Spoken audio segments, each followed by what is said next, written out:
Tema, hay un ataque que se está llevando actualmente. Antes era de afuera, o sea, el mundo cristiano pues no cree en el santuario, en la justificación por la fe, las 2300 tardes y mañanas. Allá afuera ellos no creen en todo eso, el juicio investigador, nada, ellos no lo tienen en la mente y no lo saben. Y no aceptan que haya un juicio, somos salvos por gracia y solamente por la gracia de Cristo. Y la verdad es que somos salvos por la gracia de Cristo, o alguien sabe alguna otra forma. Pero la pregunta que nos tenemos que hacer no es: ¿la gracia es el regalo de Dios por medio de Cristo para que tú y yo podamos ser salvos? La pregunta es: ¿la gracia es solamente eso? Ay, caray, los medio indecisos. ¿Eso es todo lo que es la gracia? No. Es un regalo, y como tal regalo ya sacaste algo de la caja, que es el regalo. Es lo que necesitamos para obtener el perdón de nuestros pecados y pues poder pasar de muerte a vida eterna. Pero ¿qué más va con la gracia? Nosotros necesitamos fe y obras también. Que viene siendo las obras, porque vamos al final de los días, y eso no lo creemos fuera. Es más, dicen que eso no es cierto, que no existe. Es más, viene un rapto secreto para evitar pasar por la gran tribulación y pasar por ese juicio. Porque vamos a ser juzgados, ¿por qué? Por la ley de Dios, por cómo hayamos sido, y hay mucha evidencia de eso. ¿Qué más? Vienen las obras, o sea, vamos a decirlo así, el poder de Cristo. Ahí está, junto con la gracia viene el poder de Cristo para vencer el pecado, para tener victoria sobre el pecado. Es muy diferente, es decir, que nadie va a pecar para llegar hasta el fin del tiempo. No va a haber nadie que peque, eso es una mentira. Pero ¿se puede tener victoria sobre el pecado? Sí. Pero hay un ataque actualmente dentro de la iglesia, hermanos. Eso es lo más terrible. Y si ustedes ven en internet, muchos que antes eran fieles y ahora están predicando que todo esto es mentira. El tema de hoy lo saqué del Conflicto de los Siglos, el capítulo que dice el juicio investigador, por si lo quieren leer. Un libro que se llama El ataque contra el lugar santísimo, de Clifford Goldstein, y 1844, 8 simples. De esos tres que ya los había leído, lo releí otra vez y volví a sacar este tema. Hace mucho que lo había sacado, lo volví a sacar otra vez, porque hay un ataque sistemático que actualmente se está llevando a cabo, y es un ataque que es verdad a medias y con mentiras. Y tan grave es que lo que está haciendo este ataque es que tú y yo no tengamos la certeza, al final del día, si tú crees en lo que se está diciendo, no tengamos la certeza de lo que es el regalo de la gracia de Dios que nos ha dado por medio de Jesucristo, nuestro Salvador. Y es muy importante que nosotros sepamos, ahí en el Conflicto de los Siglos dice que el santuario deberíamos de estudiarlo todo adventista, porque ello nos va a servir para pasar las pruebas de la crisis final. El conocer el santuario, la justificación por la fe, el juicio investigador, todo eso tenemos que saberlo, hermanos. No les digo que tienen que aprender todo, pero tienen que saber lo básico. Como pueblo adventista, lo que nos distingue de todos los demás es eso: el santuario, el juicio investigador, la justificación por la fe. Eso es nuestro distintivo. Nadie más lo tiene, y con eso surgió la iglesia adventista del séptimo día. Y nadie lo tiene. Dios nos dio una gran luz para compartirla con los que no la tienen. Pero si no la tenemos nosotros, dice Apocalipsis 14: y vi volar por medio del cielo otro ángel que tenía el evangelio eterno para predicarlo a todos los moradores de la tierra, a toda nación, tribu, lengua y pueblo, diciendo a grande voz: adorad a aquel que hizo el cielo y la tierra, porque la hora de su juicio ha llegado. ¿Cuál juicio? ¿Cuál? El que está en el juicio investigador. ¿Cuándo empezó ese juicio? En 1844. ¿También seguros? Lee Hebreos 9:12. Bueno, voy a leer primero yo de mi Biblia. Y es más, la mayoría de ustedes lo van a leer así. No, pero no lo vas a leer. Dice en mi Biblia: y no por sangre de machos cabríos ni de becerros, sino por su propia sangre entró una vez para siempre en el lugar santísimo, habiendo obtenido eterna redención. ¿A dónde entró una vez y para siempre? En el lugar santísimo. La pregunta es, yo sé que muchos sí lo saben, pero lo voy a meter en un predicamento. Abran ahí en Hebreos capítulo 1. No leen, no, los que les dije no vayan a perder ese versículo.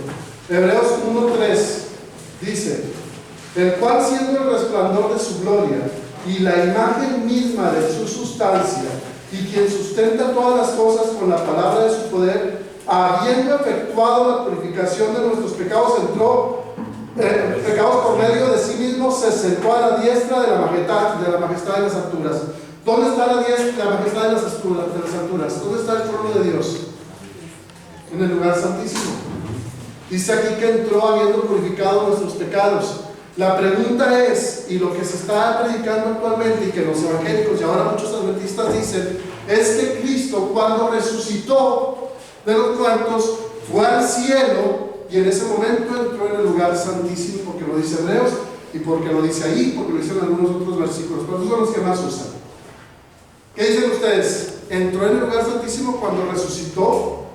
Eric, tú que eres de los más nuevos, ¿sí sabes si entró? Cristo resucitó de los muertos, va al cielo, lo dice Apocalipsis 4 y 5, capítulo 4 y 5, va al cielo, entra al lugar santísimo y una vez y para siempre. ¿Entró ahí al lugar santísimo o no entró?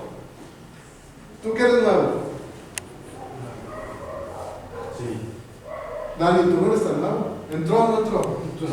¿Sí? Mari, ¿entró o no entró? Al lugar santísimo cuando resucitó de los muertos y fue a presentarse al Padre en el santuario. Ahora, ¿qué dices? ¿Entró o no entró? Sí. Oye, pues todos dicen. David, ¿entró o no entró? Hermanos, ¿no?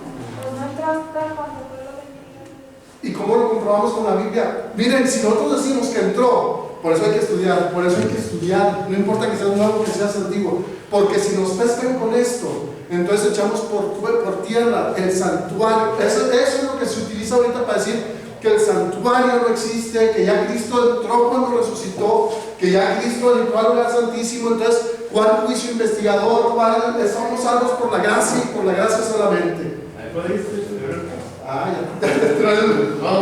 Hebreos 9:12. Hebreos 9:12.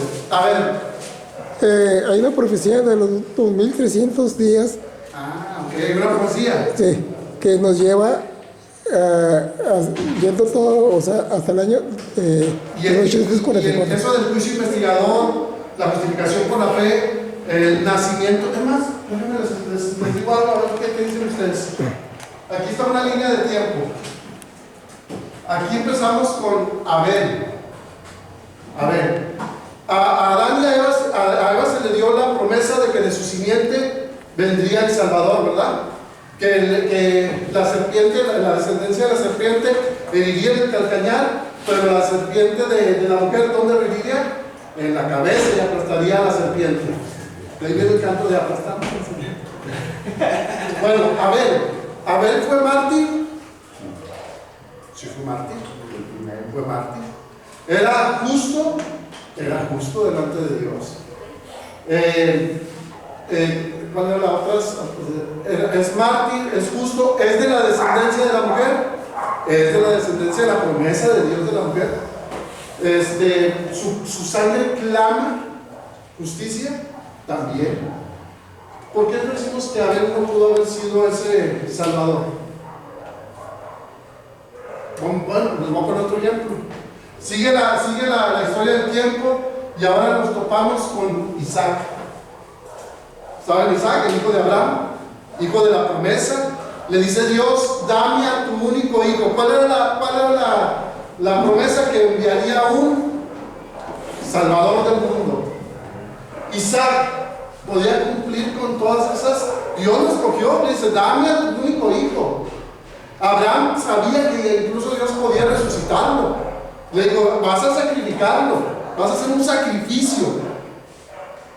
Aunque no murió, pero iba cumpliendo todos los requisitos de parte de Dios para poder ser el Salvador del mundo. Ahora, otro ejemplo. También pudo haber sido Moisés, pero otro que puso conmigo. Isaías. Isaías murió como mártir, lo aserraron a la mitad, murió como mártir. Clamaba su sangre, era justo, era de la descendencia de la mujer. ¿Por qué sabemos que Isaías no pudo haber sido? Que no simple humano, como que. Bueno, ¿y por qué los judíos decían que Cristo era un simple humano? ¿Y por qué nosotros ahora sí lo conocemos? Pero ¿por qué ellos sí podían reconocer que Cristo es el Salvador del mundo? Cristo el Salvador del mundo. Ahora nosotros ya después de la historia lo sabemos, pero cuando llega Cristo era un simple humano para ellos. Era hijo de un carpintero, era, voy a decir la palabra que es horrible y horrenda, pero era un bastardo, nacido de una paloma. Todavía hasta el día de hoy se burlan de eso. Ay, ¿y cuándo una paloma ha vuelto a engendrar un hijo? Se burlan, no sé si a ustedes les tocó, pero a mí me lo han dicho. Gente que se supone es intelectual. ¿Cómo podemos, ahora sí, cómo sabemos que Cristo, Él es la simiente de la mujer, murió como mártir, su sangre clama la sangre? Porque cuando llegó su ministerio, cuando empezó, fue ungido con el poder del Espíritu Santo cuando fue bautizado. Eso lo sabemos nosotros, pero ahí en ese tiempo. Yo creo que por la profecía. Exactamente. Dios nos ha dado profecías para que sepamos los tiempos, hermanos. Dios nos ha dado las profecías para que sepamos los tiempos. Y lo dijiste ahorita, hay una profecía de 2300 tardes de mañana. Pero dentro de la profecía de las 2300 tardes de mañana, ¿qué profecía está? 70 semanas. 70. Que anunciaban al Mesías. ¿Alguien lea, antes de que leamos ese de Hebreos, alguien lea Gálatas capítulo 4, versículo 4, Gálatas 4, 4? Y lo repitió mucho Cristo en su ministerio, esto que van a leer. Lo repitió y les decía, no ha llegado mi tiempo, no ha llegado mi tiempo, no es todavía. Pero cuando vino el cumplimiento del tiempo, Dios envió a su Hijo, nacido de mujer y nacido bajo la ley. Ok, vamos a ver otra línea de tiempo aquí. Ya vemos que llegamos hasta Cristo y nosotros sabemos que Cristo es el Mesías. Pero ahora, ¿cómo esa generación pudo haber sabido si hubieran estudiado? ¿Y cómo nosotros podemos decirle a los de afuera que sí se cumple y que hay una profecía que nos va a llevar al santuario, a la justificación por la fe y a todo eso? Aquí está. Acuérdense ustedes, ¿se acuerdan ustedes que Dios, cuando instauró la Pascua, fue cuando liberó al pueblo de Israel de la esclavitud de Egipto? Le dijo, en ese día de la liberación, ese era el mes primero del año judío. Ese es el mes primero. En el día 10 del mes primero, tenían que separar un cordero sin mancha. Y tenían que tenerlo ahí, porque en el día 14 del mes primero, iba a suceder algo. Aquí está la Pascua. Separan al cordero, pero la Pascua comienza cuando sacrifican al cordero entre las 2 tardes. ¿Sí? Sí, eso sí lo conocemos, ¿verdad? Después de la Pascua, viene otra fiesta que es 50 días después, que se llama el Pentecostés. El Pentecostés. Cristo estuvo cuando en la Pascua, cuando Él murió entre las 2 tardes del viernes para poder descansar en la tumba y no resucitar. Él anduvo 40 días con los discípulos. 40 días, o sea, 10 días antes del Pentecostés, y aquí ascendió al cielo. En este momento de los 40 días, cuando dice que estaban los discípulos viendo ir, dicen, no se preocupen, así como lo ven ir, así lo van a ver venir otra vez. 40. ¿Por qué? ¿Por qué no pudo haber entrado al santuario celestial, al lugar santísimo en esa ascensión? Lee ahora sí Hebreos. Hebreos, tú y vete. 9:12. Y no por sangre de machos cabríos ni de becerros, mas por su propia sangre, que entró una sola vez en el santuario, habiendo obtenido eterna redención. Ok. ¿A dónde entró? Bueno, en esta versión dice lo mismo. Son diferentes versiones de diferente, pero dice lo mismo. No dice santísimo. El lugar santísimo fue agregado, santísimo, fue agregado entre 1800, finales de 1800, principios de 1900, y fue agregado por dos personas, que por ahí tenía el nombre, están muy raros los nombres, no eran de los que agregaron en la Biblia y le pusieron, de los que estuvieron ahí. Ellos son dos personas que ni siquiera eran cristianos, eran masones y eran espiritualistas y espiritistas. Ellos le agregaron eso del lugar santísimo. Eso es un agregado. Donde Cristo entró fue en el lugar santo. Ahora, ¿cómo podemos saber eso? Pongamos que dice lugar santísimo, pongámoslo. En griego se dice, bueno, yo lo leí en griego desde la semana pasada que mencionaste. Sí. Sí dice, es Agia. Sí, y en el original dice nada más la primera parte, no me acuerdo cómo se llama. Agiagión, o sea, todavía, sí, o sea, santo del más santo todavía. O sea, sí es un lugar todavía más santo que el anterior. Sí. Y ya se traduce como santísimo, ¿no? Sí, pero la más antigua de la versión no viene en esa traducción, viene de la otra. Pero estamos hablando de otro. Bueno, ahora ahí va. Vamos a destapar el misterio. Pentecostés, Pascua, ¿qué evento iba a desencadenar la entrada del lugar santísimo? ¿Cuál es el evento? Está el Pentecostés. Ahí mismo estaba el pan sin levadura, y luego ahí mismo estaba la de las gavillas, el mecimiento de las fiestas. Luego estaba la Pascua, luego estaban las trompetas, luego acá al último está la fiesta de las cabañas, pero entre las trompetas y una semana después, ¿cuál es la que sigue? ¿Sí lo saben? 1844. El día de la expiación, el Yom Kippur. No, sí, son las fiestas. Es ¿cómo le pongo? ¿Yom Kippur o...? La expiación. Expiación. Ahí va, es una fiesta, día de la expiación. Levíticos nos habla de ella, a Hebreos, de hecho es Hebreos, está hablando de esta fiesta también en Hebreos. Vamos a ver, Cristo muere en la Pascua. 40 días anda con los discípulos y sube al cielo. Si él hubiera entrado al lugar santísimo como sumo sacerdote, entonces no es el Cristo que nosotros esperamos. Porque según los tiempos Dios los había planificado por medio de las fiestas del santuario, que durante más de 2000 años el pueblo de Israel estuvo practicando, sacrificando corderos, la Pascua, y luego llegaban a las trompetas, y luego de la trompeta el día de expiación, y luego hacían las cabañas. Y el día de la expiación era la única vez en que el sumo sacerdote, una vez al año, entraba para expiar los pecados de todo el pueblo. Del lugar santo al lugar santísimo. Lo del lugar santísimo lo voy a explicar para que no les vaya a quedar duda. Así lo más sencillo que lo puedo explicar. Ese día, todos los días, al igual que Cristo durante 1800 años, cuando fue al cielo, entró al lugar santo y todos los días intercedían por nosotros.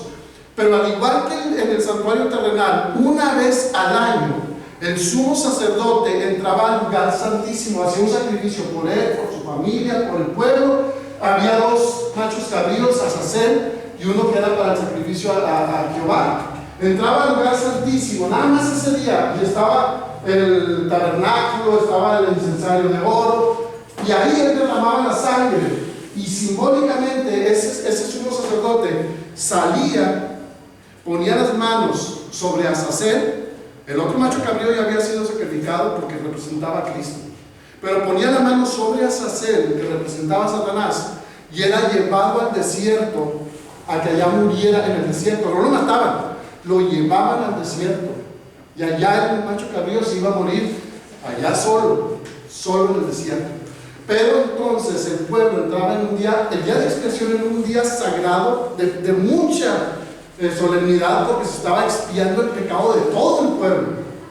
Pero ese momento en que era llevado allá, el pueblo cambiaba en júbilo y alabanza, porque para ellos era literal.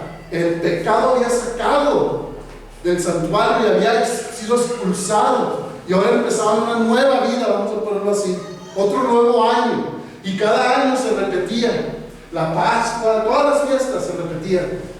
Todas, la Pascua, los panes de levadura, el mecimiento de las gavillas, el Pentecostés, las trompetas, la expiación y las cabañas.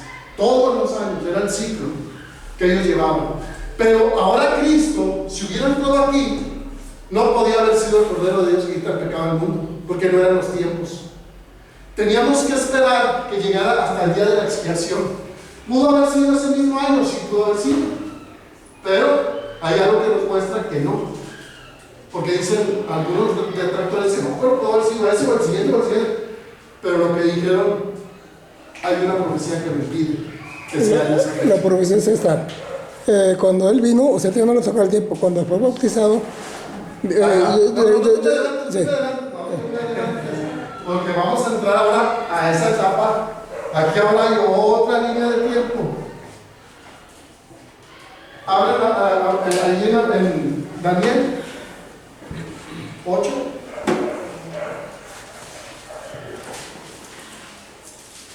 Lo estoy tratando de explicar así bien sencillo, hermanos.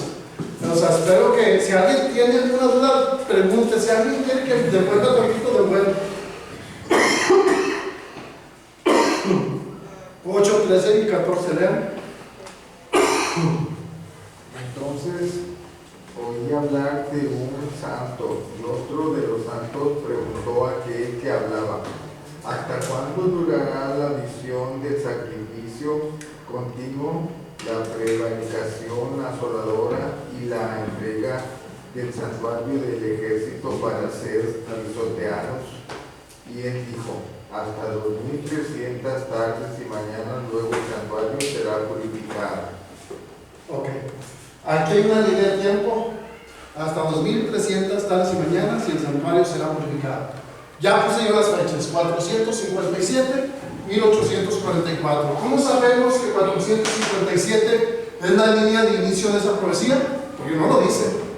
La liberación del pueblo de Israel de Babilonia. Ajá. Inicia. Ajá. Sí, sí, den la vuelta a la página. Así nada más denle la vuelta a la página en su Biblia. Dice el versículo 24 del capítulo 9: 70 semanas están determinadas, o algunas versiones dicen cortadas, sobre tu pueblo y sobre tu santa ciudad, para determinar la prevaricación y poner fin al pecado y expiar la iniquidad, para traer la justicia perdurable y sellar la visión y la profecía y ungir al santo de los santos. Y aquí viene. ¿Sabe pues y entiende que desde la salida de la orden para restaurar y edificar Jerusalén hasta el Mesías príncipe habrá 7 semanas y 62 semanas?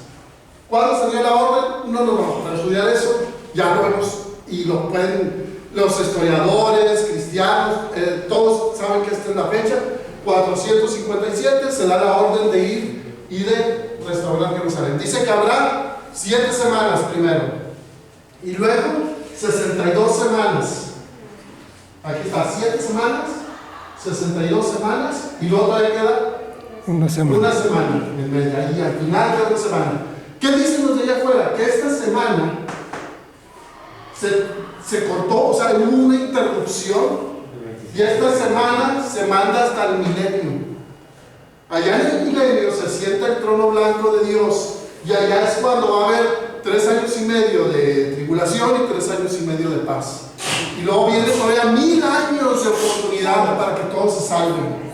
Eso es lo que dicen allá. Viene un rapto secreto y entonces empieza esa semana. Viene el rapto secreto, se van al cielo y entonces ya no pasan por la gran tribulación, ya no hay juicio para ellos, ya nada, ellos ya están en el cielo y todo lo demás en el milenio es donde se va a llevar a cabo.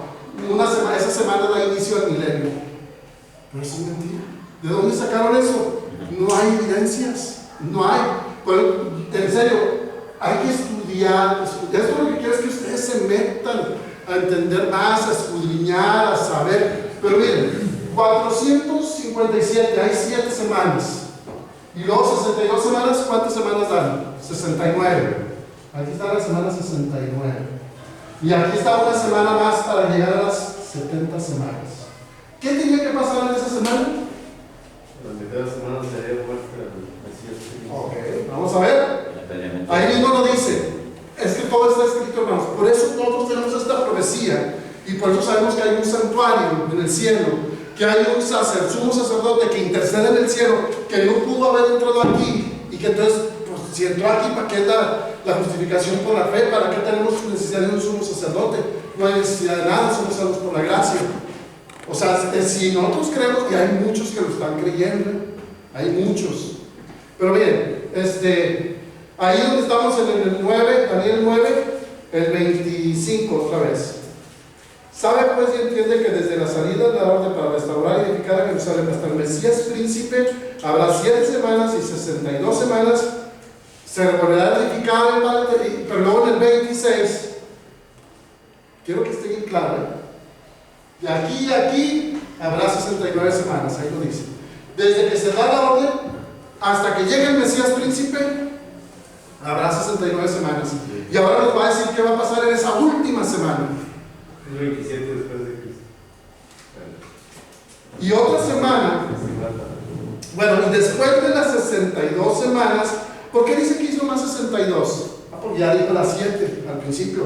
Y dice, y después de las 62, o sea, en la semana 69, se quitará la vida al Mesías, pero no por sí. Y el pueblo de un príncipe que ha de venir destruirá la ciudad y el santuario, y su fin será con inundación, y hasta el fin de la guerra durarán las devastaciones. Y por otra semana confirmará el pacto con muchos, y a la mitad de la semana hará cesar el sacrificio y la ofrenda hasta la muerte de Cristo. Después, con la muchedumbre de las aflicciones, y eso ya es otro tema, lo de las abominaciones y el desolador. Aquí en este 69, en el primer versículo que leímos, en el 24, ahí habla del bautizo de Cristo. ¿Qué año fue bautizado Cristo? 27. ¿En qué año fue muerto Cristo? 31. ¿Y qué pasa en 34 muertes de Esteban. 34 es la muerte de Esteban. Apedreamiento de Esteban. Pero ahora, pues bueno, ahí dice estos dos. ¿Y el bautizo?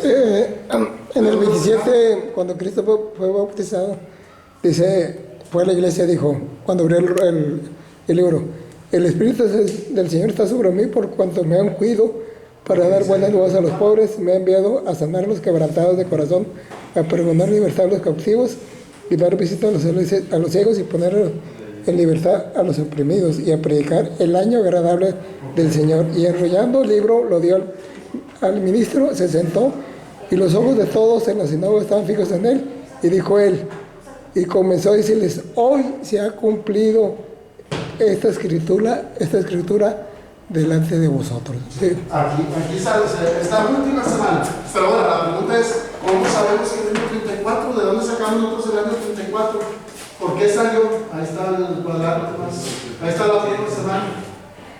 ¿Cómo sabemos que el año 34 tiene que ver de dónde sale eso? ¿Por qué? ¿Quién se lo inventó? ¿La iglesia adventista lo inventó? No, viene de la Biblia. Es la profecía. Ahora, Es la profecía. el Espíritu Profecía lo dice, pero no podemos usar, no le podemos decir a los de afuera, es que el Espíritu Profecía lo dice. La Biblia. Tiene que ser la Biblia, solamente la Biblia. Aquí en el versículo 24 tenemos que poner mucha atención. Es que lo que pasa es que lo leímos muy rápido, pero si tú ya te pones a ver, paso por paso, fíjate lo que dice. 70 semanas están determinadas sobre tu pueblo. ¿Cuántas semanas están determinadas sobre tu pueblo? 70. Ahí ya está primera clave. 70 semanas. Hay una profecía de 70 semanas que se le dio a Daniel. Las 70 semanas, si los 457 terminan en el 34. Ahí ya no hay vuelta de hoja. Esas son las 70 semanas. Pero a ver, ¿cómo sabemos que el apedreamiento de Esteban tiene algo que ver al finalizar de las 70 semanas? O eso lo inventó la iglesia adventista. Sobre tu santa ciudad para terminar la prevaricación y poner fin al pecado y expiar la iniquidad, para traer la justicia perdurable y sellar la visión y la profecía y ungir al santo de los santos. Aquí la palabra clave es y sellar. Ahí se tiene que sellar la profecía.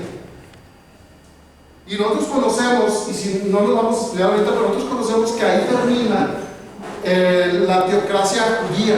Ya los judíos se perdió como pueblo escogido de Dios para dar el mensaje al mundo. Ahí termina, el pueblo de Dios terminó ya, el pueblo de Israel. Eso de que ahorita, que es que ya, que los judíos que están cumpliendo una profecía, me lo dicen cada rato, hay gente que no es adventista, y digo, pero ¿de qué forma está cumpliendo la profecía? No, pues es que la Biblia dice, digo, no, la Biblia no dice nada de eso. Nomás porque tú dices, es que es el pueblo de Israel. Pero ni creen en Cristo. ¿Qué profecía pueden cumplir? ¿Que todos van a ser traídos otra vez ahí? No, no es eso lo que está diciendo la palabra de Dios cuando estudiamos esos versículos, y eso podría ser otro tema. Pero bueno, dice aquí que sellar la visión. Esa es clave, sellar la visión. Y de hecho no vamos a alcanzar a ver vamos a ver más, hasta un poquito más adelante ya vamos a terminar. Y luego ya vamos a, después en otro tema que podamos tener, ya sea en un culto divino o en la tarde, les termino de dar así todo. David. Sí, yo estaba pensando en todo eso cuando en el 44 el grupo de Miller, todos esos hermanos, volvieron otra vez a estar estudiando y se dieron cuenta que se habían equivocado y que lo que había sido es eso precisamente, que hubo el cambio ese del lugar santo al santísimo, pero en el cielo. Sí. Por eso Años 70 fue la destrucción de Jerusalén. Años 70 se acabó, fue la destrucción. Pero en el año 34 termina para el pueblo de Dios, o de Israel en ese tiempo, termina la gracia. Para ellos. Ahora es dado a los gentiles. Pasa a los gentiles. ¿Cómo vamos a poder corroborar esto? Vamos otra vez el libro de Hebreos. Perdón, de Hechos de los Apóstoles. Y vamos a ver el capítulo 1.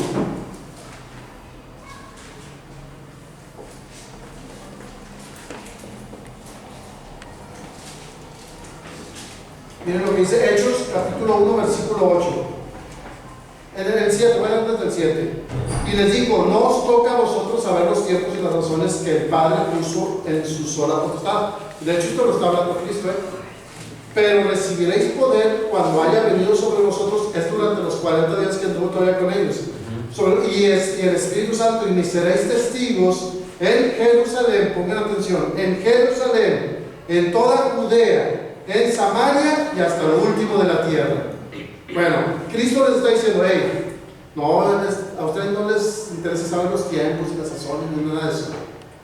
Pero una cosa sí les digo, recibiréis poder y me seréis testigos en Jerusalén, en Samaria, en Judea y hasta lo último de la tierra. Ahí estamos nosotros metidos, Eso que les dijo a sus discípulos, ahí nos agarra a nosotros. Por eso es que tenemos que ir y predicar, porque fue un mandato de Cristo que se nos dio desde ese tiempo. Pero si seguimos nosotros viendo en Hebreos 7, si ustedes leen Hechos de aquí hasta el 7, se van a dar cuenta que toda la predicación es a Jerusalén todavía, al pueblo de Dios, porque todavía no terminaba, todavía tenían que darle. Dijo Cristo, a los suyos vine y los suyos no me conocieron. Él no predicaba a los gentiles cuando Cristo vino a la tierra, porque decía, yo vengo a predicarle a los de mi casa, a mi pueblo, porque tenía que cumplir las 70 semanas y tenía que hacerles un llamado de arrepentimiento.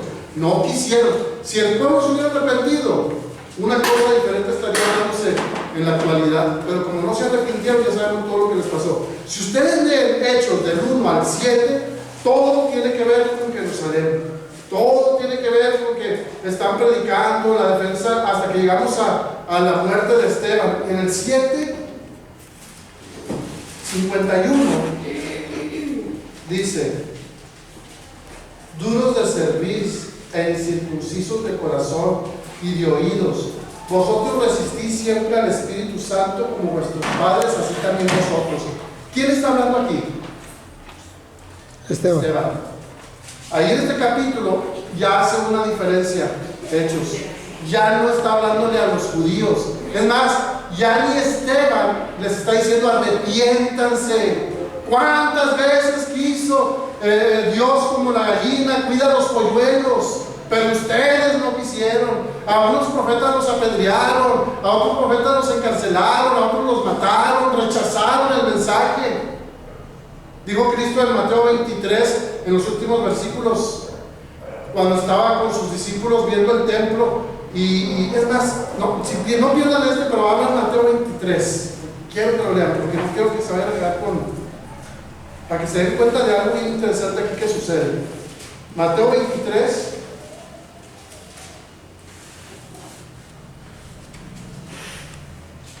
El 37 dice: Jerusalén, Jerusalén, que matas a los profetas y apedreas a los que te son enviados. ¿Cuántas veces quise juntar a tus hijos como la gallina junta a los polluelos debajo de las alas y no quisiste? He aquí, fíjate lo que dice: vuestra casa os es dejada desierta. Ya no dice como cuando fue y echó fuera a todos los mercaderes del templo. Dijo: han convertido mi casa de oración en casa de ladrones, y mi casa de oración, la casa de la presencia de Dios. Aquí ya no les dice eso, aquí les dice: su casa es dejada, porque os digo que desde ahora no me veréis hasta que diga: bendito el que viene en el nombre del Señor. Y cuando salió del templo y se iba, se acercaron sus discípulos. Y aquí usted puede seguir leyendo en el 3, y dice que Jesús fue y se sentó en el monte de los olivos. Dejó la casa desierta. ¿Por qué? Porque ya estaba terminando la época para los judíos. Por eso es tan importante que conozcamos esto, hermanos. Para no andar con que la guerra de allá es la profecía. Hay un judío mesiánico que él dice que los sellos, ya se abrieron los sellos. El cuarto sello, no, el quinto sello es la guerra de Rusia. O sea, hasta me da risa, y es una persona bien preparada. Es la guerra de Rusia-Ucrania, y que el sexto sello que ya se abrió es la guerra de Irak con Palestina. Y nosotros, yo puedo decir, no puede ser, pero es que no tienen el conocimiento que tú y yo tenemos, la luz que tú y yo tenemos. Hay que aprovechar esa luz, tenemos que aprovechar esa luz. Bueno, ahí, fíjate lo que va a decir Esteban, ahí en Hechos 7, del 52. Dice: ¿a cuál de los profetas no persiguieron vuestros padres y mataron a los que anunciaron de antemano la venida de Jesús, de quien vosotros ahora habéis sido entregados y matadores? Vosotros que recibís la ley por dispensación de ángeles y no la guardasteis. Oyendo estas cosas, se enfurecían en sus corazones, crujían los dientes contra él. Pero Esteban, bueno, ahí pasa por aquí. Esto es en el año 34. Ahí, aquí en este momento, aquí están a punto de apedrear a Esteban, y termina, con eso termina la teocracia judía y comienza la era de los gentiles. Los gentiles que al aceptar a Cristo como Salvador dejan de ser gentiles y son herederos, son real sacerdocio, nación santa, son pueblo de Dios, son el Israel, y no espiritual, el Israel que Dios escogió. Eso es lo bonito, que tú y yo somos del pueblo de Israel. Pero fíjate lo que dice, ahí va. Ya Esteban ya no les está diciendo arrepiéntanse y conviértanse, ya no. Vosotros que recibís la ley, estoy en el 53, por disposición de ángeles y no la guardasteis, oyendo estas cosas se enfurecían en sus corazones, crujían los dientes contra él. Pero Esteban, lleno del Espíritu, pongan atención a esto, puestos los ojos en el cielo, vio la gloria de Dios y a Jesús que estaba a la diestra de Dios, y dijo: he aquí veo los cielos abiertos y el Hijo del Hombre que está a la diestra de Dios. Entonces ellos, dando grandes voces, se taparon los oídos y arremetieron a una contra él, lo apedrearon. ¿Qué es lo que está viendo Esteban aquí? Sellando la visión que leímos en el libro de Daniel. Ahí está sellando, es la última visión. Si ustedes siguen leyendo toda la Biblia, no van a ver otra vez esa visión. Se está sellando la visión y se terminan las 70 semanas. ¿Te das cuenta cuán maravilloso es Dios? No subió en el año 40, digo, en los 40 días de su muerte, porque no era el tiempo. Tenía que cumplirse el tiempo, tenía que llegar hasta aquí, de aquí en adelante. Hubo muchos años para hacer 1844 años. ¿Y por qué no pudo haber sido el día de la expiación de cualquiera de uno de ellos? Tuvo que llegar hasta 1844, el 22 de octubre. El 21 cumplimos años de casados, pero el 22 de octubre, que fue el día de la expiación de 1844, y ahí se cumplió la profecía de las 2000, y ahí sí ya de las 2300 tardes y mañanas, y aquí terminó las 70 semanas. Ok. Ahora ya, no sé si hay alguna duda hasta aquí o alguien quiera agregar algo. Porque aunque Hebreos, porque es un versículo que lo utilizan, pero aunque diga lugar santo, lugar santísimo, no pasa nada. Porque es una traducción. Usted le puede decir, eso no pasa nada, enséñale esto. Y aquí se corrobora. Tiene que conocer todo este contexto para poder llegar a entender para poder llegar a entender el mundo. O es más, el que acabamos de leer, que Cristo está en el trono a la diestra del Padre. Cuando Cristo fue y se presentó al Padre, fue un lugar santísimo, pero no como sumo sacerdote. Entró como Cordero de Dios para presentarse inmolado sus marcas delante de Dios y con las primicias de los recién resucitados.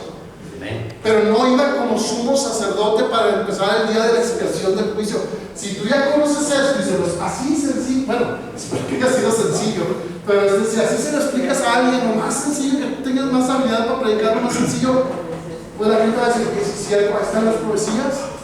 Ahora, y con esto termino, porque esto lo vamos a dejar ahora sí para el otro evento.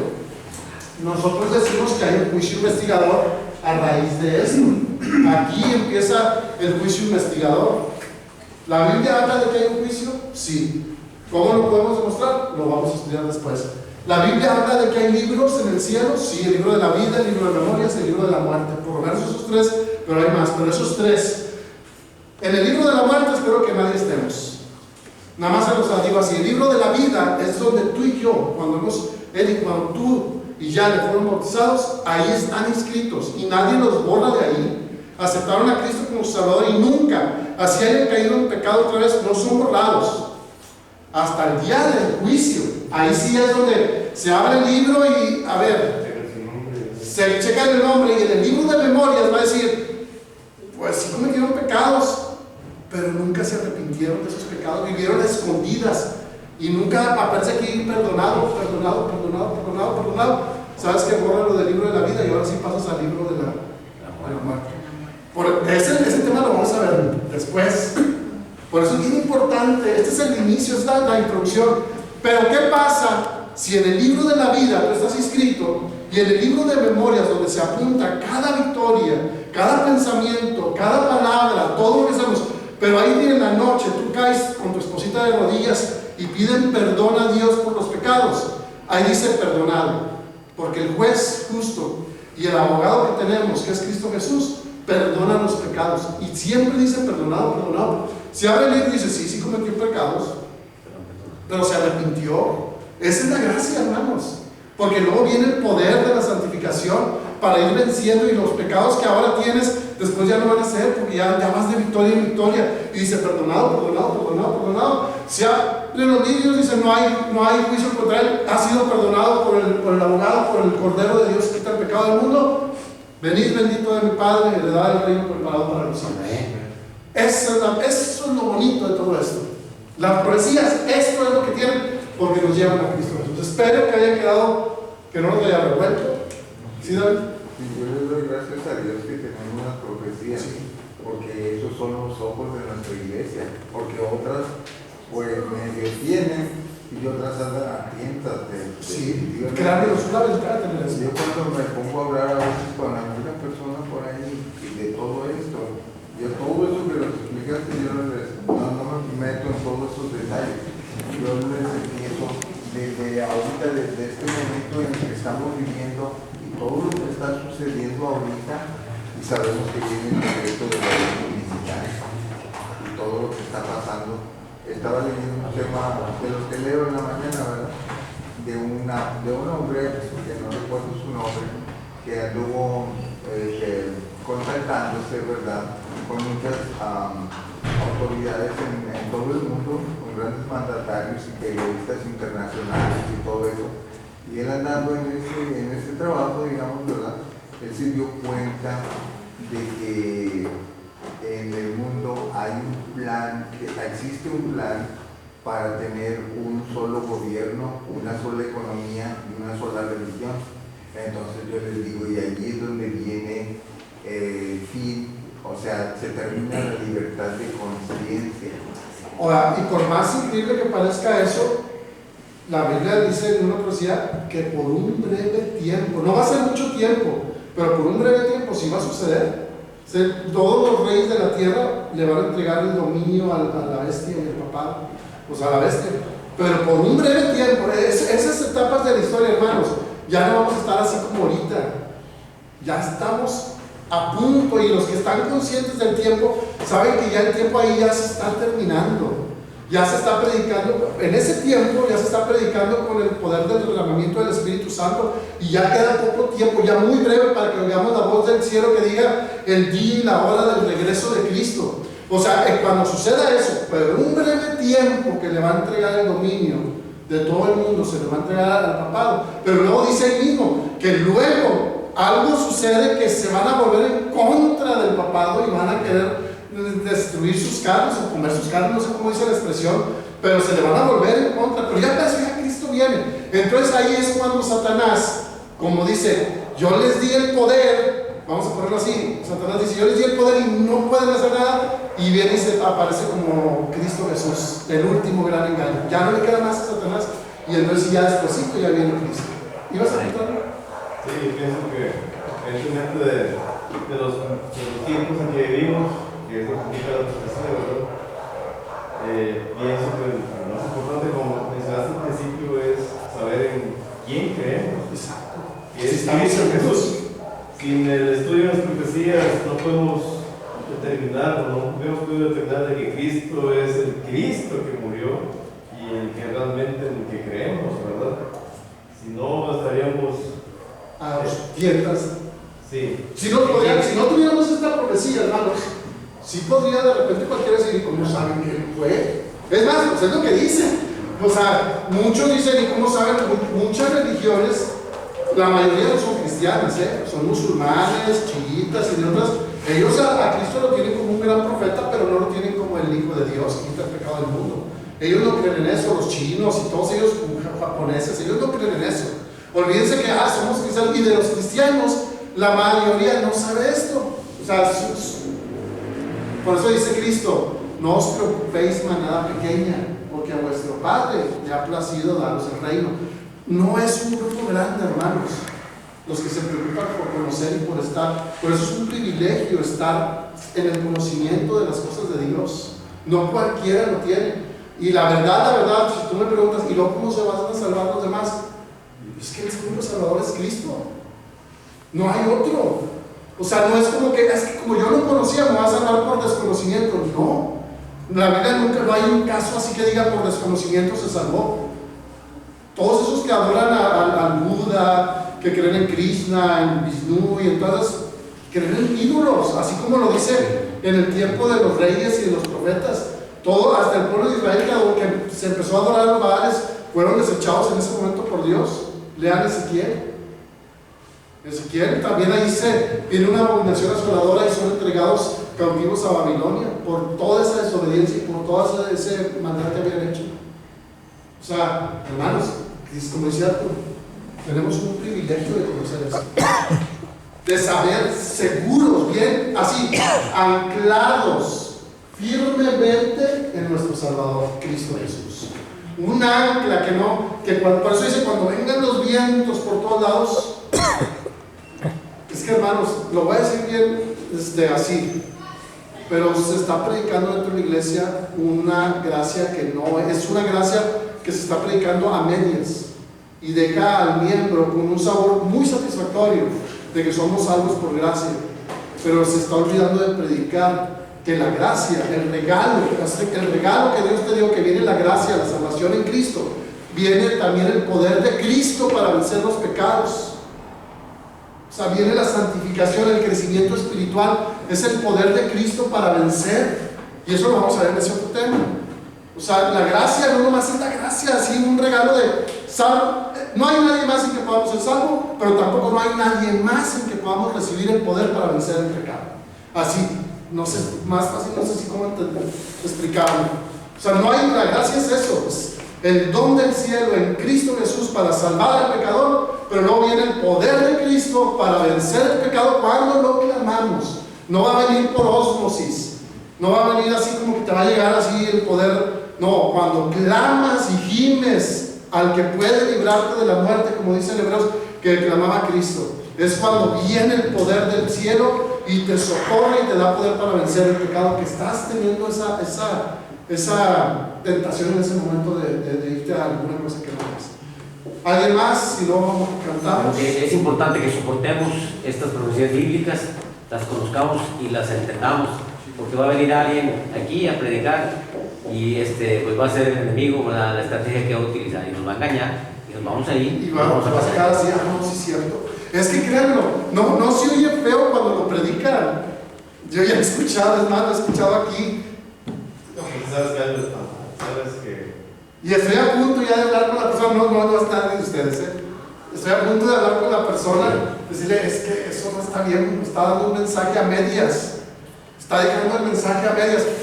Y esto viene después de que se tomaron cursos, y es una nueva teología que está surgiendo desde Montemorelos, a nivel mundial, no nomás de Montemorelos. Tenemos que tener cuidado, y está predicho en la palabra de Dios, y son mentiras tan sutiles que en serio todos podemos decir amén. Porque se oye muy bonito, o sea, en serio es muy bonito. Igual que lo hicieron en el pasado cuando los profetas llegaban al pueblo de Israel y decían, no, Israel no va a ser llevada cautiva, Dios nos va a proteger, y templo de Jehová, templo de Jehová, templo de Jehová. Y nada, fueron llevados cautivos y el templo fue destruido. Así que, Me recuerda de eso que dices, que es muy bonito, de la mentira máxima que va a hacer Satanás. no para ser como Cristo. Que dice que te tratará de engañar a uno de los escogidos cuando se personifique a Cristo en el aire, me supongo, y haciendo milagros y dice el Espíritu. Ya ese es el último engaño, ya de ahí. Sí, para hablarles como Sí, Cristo, con mucha dulzura y todo, pero los decide que cuando les diga, no, yo cambié el sábado para el domingo, no les va a decir eso. Bueno, eso ya sería otro tema también interesante. ¿Cuál cantamos? La tarde ya ha caído ya aquí. Y pongamos de pie, vamos a cantar esa. No está ahí, pero. No, así no lo sabemos. Bueno, cantemos. La tarde ya ha caído ya aquí. Y sé que tengo que marcharme ya. Mas no quiero irme sin darte la mano. Una sonrisa de felicidad, que tengas una muy feliz semana, que Dios te guarde tu camino, hermano, y siempre así unidos de la mano, mostremos el amor de Jesús. Con Jesús estoy. Martes y miércoles te da su paz. Jueves y viernes te da alegría. El sábado todo es felicidad. Que tengas una muy feliz semana. Que Dios te guarde tu camino, hermano. Y siempre así unidos de la mano, mostremos el amor de Jesús. Gocemos el amor de Jesús. Oremos. Padre que estás en el cielo, gracias por este hermoso sábado. Gracias por tu palabra. Y Señor, danos bendiciones en este inicio de semana. Que cada uno de nosotros, en nuestro trabajo, en nuestras familias, cada uno de los planes, de las metas, sean bajo tu dirección y bajo tu cuidado. Y Señor, sobre todo en nuestra vida espiritual, que podamos seguir creciendo y traer aquellos al conocimiento que aún no lo tienen. Te agradecemos por todo en nombre de Cristo Jesús. Amén. Feliz semana. Amén.